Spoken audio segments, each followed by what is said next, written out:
Hello friends, welcome back. दोस्तों, बहुत बहुत स्वागत है आप लोगों का मेरे चैनल ईवी मेनिया इनोवेशंस में। आज का वीडियो काफ़ी इंटरेस्टिंग होने वाला है क्योंकि आज का वीडियो मैंने बनाया है आप लोगों के सजेशन के ऊपर। और आज के वीडियो में हम लोग बात करेंगे हमारे इलेक्ट्रिक व्हीकल के अप्रूवल के बारे में। और मैं थोड़ा सा प्रिसाइज करूँ तो हम लोग बात करेंगे हमारे इलेक्ट्रिक व्हीकल्स के होमलोगेशंस के बारे में।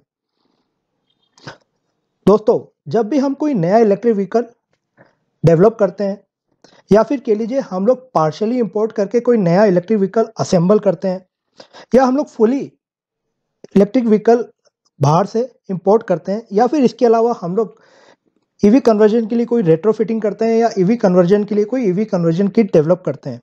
और इन सभी कंडीशन में हमको हमारे इलेक्ट्रिक व्हीकल को लॉन्च करने से पहले यानी कि ऑन रोड लाने से पहले कुछ अप्रूवल्स की ज़रूरत पड़ती है हमारी गवर्नमेंट ऑफ इंडिया की कुछ नॉमिनेटेड एजेंसी से, सेंटर से। और इस अप्रूवल प्रोसेस को हम लोग कहते हैं होमलोगेशन। और आज की वीडियो में हम लोग बात करने वाले हैं कि होमलोगेशन होता क्या है और होमलोगेशन की पूरी प्रोसेस क्या है, कौन कौन सी एजेंसी होमलोगेशन के लिए इन्वॉल्व है, किस टाइप के टेस्ट होमलोगेशन के लिए किए जाते हैं, क्या क्या पैरामीटर है टेस्टिंग के होमलोगेशन प्रोसेस में, होमलोगेशन प्रोसेस में टेंटेटिव कितना टाइम लगता है, और इसके बाद सबसे इम्पोर्टेंट इस पूरी प्रोसेस में कितना खर्चा आता है और हम लोगों को कितने इन्वेस्टमेंट की प्लानिंग करना चाहिए हमारे नए इलेक्ट्रिक व्हीकल को लॉन्च करने के लिए होमोलोगेशन प्रोसेस में। तो दोस्तों, शुरू करते हैं आज का वीडियो और जानते हैं पूरी डिटेल के साथ होमोलोगेशन प्रोसेस के बारे में।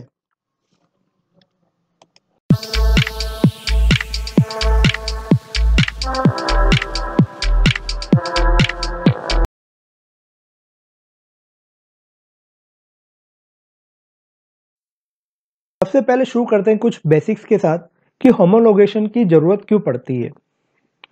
देखिए, जब भी हम लोग कोई इलेक्ट्रिक व्हीकल बनाते हैं या इंपोर्ट करते हैं या रेट्रोफिटिंग के लिए जाते हैं तो उसको लॉन्च करने से पहले या फिर कह लीजिए ऑन रोड लाने से पहले हमको गवर्नमेंट के अप्रूवल की रिक्वायरमेंट होती है, उस व्हीकल को रजिस्टर्ड करवाना होता है।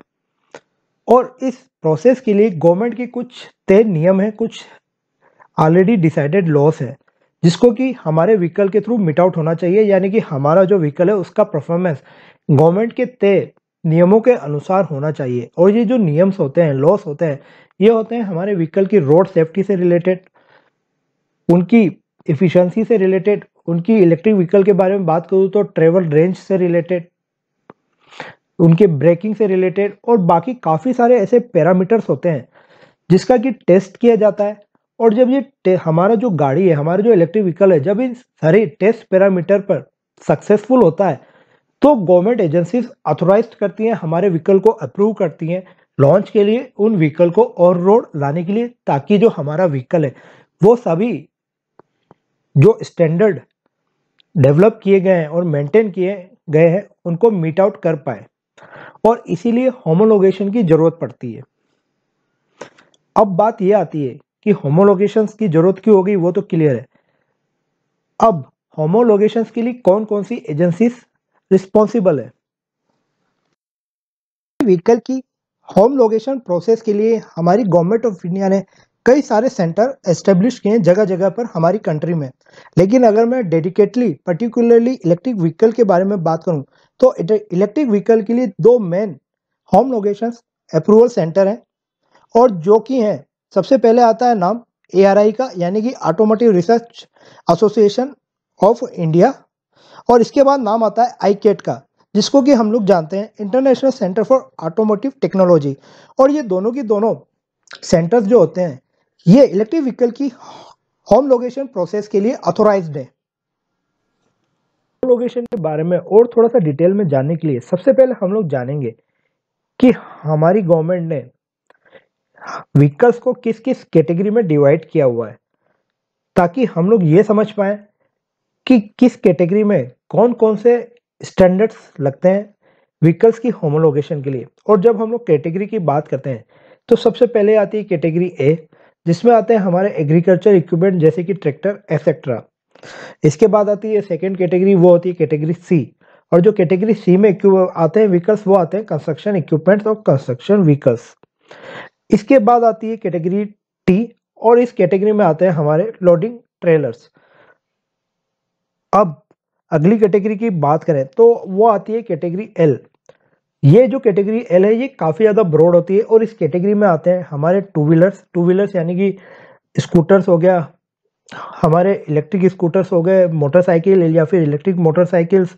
इसके बाद इसमें आते हैं ऑटो रिक्शा, ई रिक्शा, इसके अलावा लोडर ई रिक्शा, और इवन अगर मैं क्वाड्री साइकिल की बात करूं तो वो भी कैटेगरी एल में ही आती है। इस कैटेगरी के बारे में हम लोग और ज़्यादा डिटेल में बात करेंगे।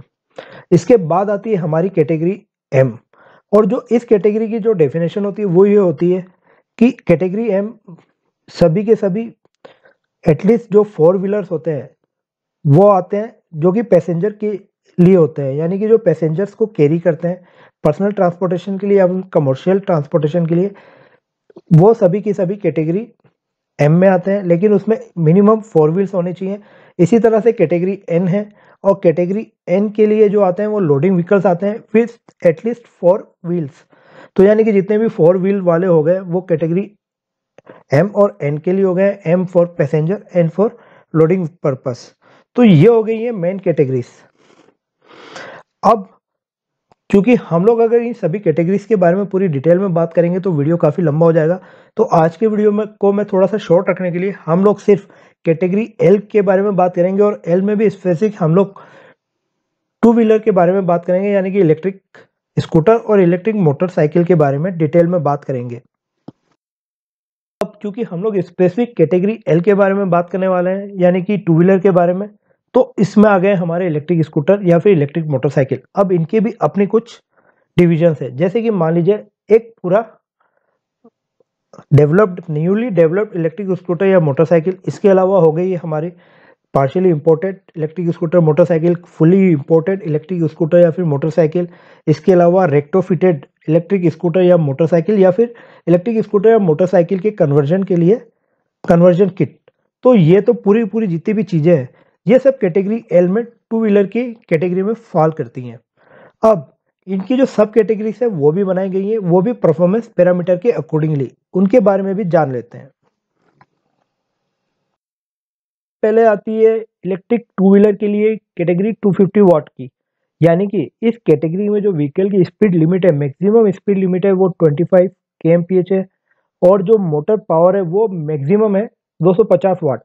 यानी कि ये जो कैटेगरी है सबसे कम स्पीड और सबसे कम पावर के टू व्हीलर के लिए है, यानी कि इलेक्ट्रिक स्कूटर या फिर इलेक्ट्रिक मोटरसाइकिल के लिए।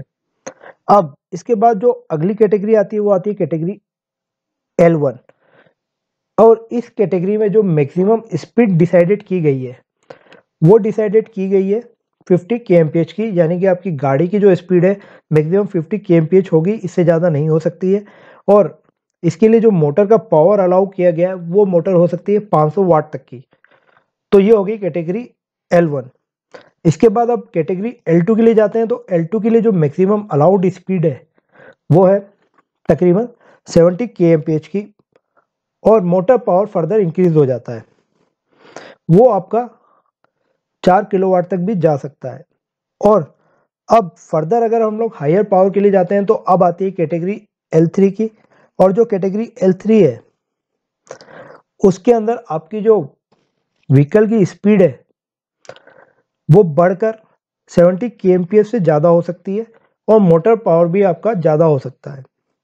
तो ये हो गई है मेन 4 कैटेगरीज टू व्हीलर के लिए। बात यह आती है कि हमारे पास दो गवर्नमेंट की एजेंसीज है, ARI और ICAT। अब हम लोगों को इन दोनों एजेंसीज में से कौन सी एजेंसी प्रेफर करनी चाहिए हमारे इलेक्ट्रिक व्हीकल के होमोलोगेशन के लिए।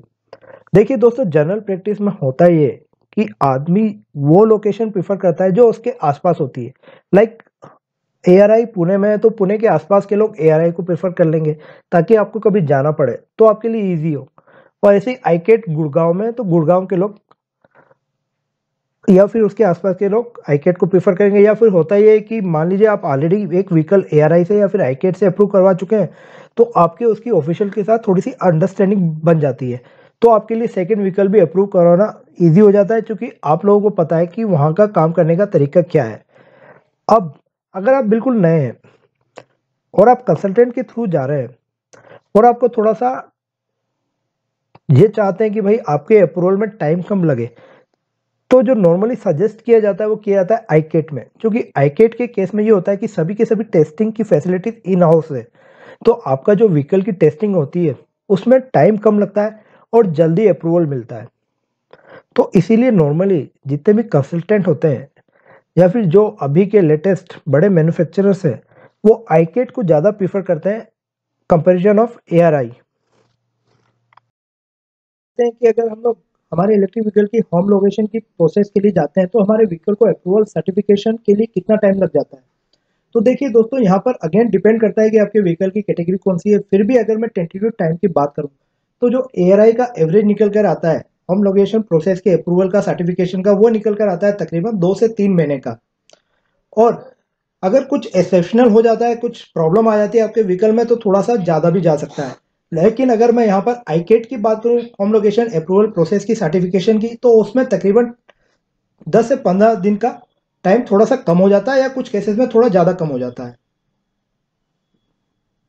सबसे इम्पोर्टेंट पॉइंट कि हमारे इलेक्ट्रिक व्हीकल की होम लोकेशन की प्रोसेस में टेंटेटिव कितना खर्चा आता है। और दोस्तों यहाँ पर ये चीज़ समझना जरूरी है कि जो हमारा इन्वेस्टमेंट है, यानी कि जो कॉस्ट ऑफ होम लोकेशन है, वो डिपेंड करता है व्हीकल कैटेगरी के हिसाब से, यानी कि व्हीकल का जो स्पीड है, उसके जो पावर है, वो किस हिसाब से है, और उसके हिसाब से ये जो एक्सपेंस है वो डिसाइड होते हैं। और साथ ही में यहाँ पर भी वेरी करता है कि आपका नई गाड़ी है, यानी कि नई डेवलपमेंट है, या आपकी ईवी कन्वर्जन किट है, या रेट्रोफिटिंग है, या फिर इसके अलावा आप पूरी तरह से इंपोर्ट कर रहे हो या फिर पार्शियली असेंबल कर रहे हो। तो यहाँ पर ये जो आपके एक्सपेंस है होम लोकेशन के, ये डिफरेंटली वेरी करते हैं। फिर भी अगर एक टेंटेटिव हम लोग बोले एक्सपेंस के बारे में, तो एक टू व्हीलर के लिए आपको होम लोकेशन की प्रोसेस में तकरीबन 10 से 14 लाख रुपए का खर्चा आ सकता है। और अगर आप कंसल्टेंट के थ्रू जाते हैं, यानी कि आपको थोड़ी सी जल्दी और आप चाहते हैं कि मैं कंसल्टेंट के थ्रू जाऊं और आप डायरेक्टली इन्वॉल्व नहीं होना चाहते हैं क्योंकि आपके पास टाइम की कमी है, तो उस कंडीशन में आप कंसल्टेंट को हायर कर सकते हैं। और यहाँ पर जो कंसल्टेंट का चार्ज है वो 2 लाख से 4 लाख के बीच में आएगा। तो अगर मैं टोटल इन्वेस्टमेंट की बात करूँ विद कंसल्टेंट, तो ये आपको पड़ सकता है तकरीबन 20 लाख के आसपास का। तो अगर आप होम लोकेशन की प्लानिंग करें इलेक्ट्रिक व्हीकल के लिए, तो आपको 20 लाख के इन्वेस्टमेंट के साथ अपनी पूरी तैयारी रखनी चाहिए इलेक्ट्रिक व्हीकल के अप्रूवल की। दोस्तों, ये थी पूरी की पूरी इन्फॉर्मेशन होमोलोगेशन के बारे में। अगर आप कुछ और ज़्यादा डिटेल जानना चाहते हैं तो प्लीज़ मुझे बताएं, और आने वाले वीडियो में मैं ये भी कोशिश करूंगा कि बाकी की बची हुई जो कैटेगरी है, जैसे कि इलेक्ट्रिक ई रिक्शा हो गए या फिर बाकी के जो 4 व्हीलर की कैटेगरी हो गई, उसको भी कवर करने की कोशिश करूंगा। तो दोस्तों, थैंक यू वेरी मच मेरे इस वीडियो को देखने के लिए। और मैं आपसे फिर से हम्बल रिक्वेस्ट करता हूं कि प्लीज़ अपने एनवायरनमेंट को प्रोटेक्ट करने की हर संभव कोशिश करें, और जितना संभव हो सके इलेक्ट्रिक व्हीकल्स का ही यूज़ करें। Thank you very much.